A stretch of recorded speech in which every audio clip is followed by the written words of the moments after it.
जिनका दिल कभी ना कभी टूटा हो ना, वो कभी भी किसी और का दिल तोड़ने की सोच भी नहीं सकती, क्योंकि उन्हें पता होता है ना कि कितनी तकलीफ होती है।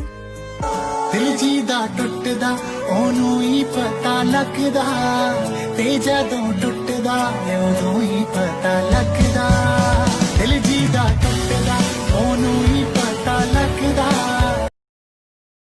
मुझे मोहब्बत के नाम पे आजमाया गया है, झूठ को सच बनाकर मुझे दिखाया गया है। मैं उठ भी ना सकूं, कुछ इस कदर मुझे गिराया गया है। जो गुनाह मैंने किया ही नहीं, उसका इल्जाम मुझ पर लगाया गया है। मैं मरी नहीं हूँ, मुझे जिंदा दफनाया गया है। मुझे मोहब्बत। मैंने तुझे उस वक्त चाहा जब तेरा और कोई न था, और तुमने मुझे उस वक्त छोड़ा जब तेरे सिवा। गुजर तो जाएगी जिंदगी तेरे बगैर भी, लेकिन तरसता रहेगा ये दिल प्यार करने वालों को देखकर। हमारी अधूरी कहानी।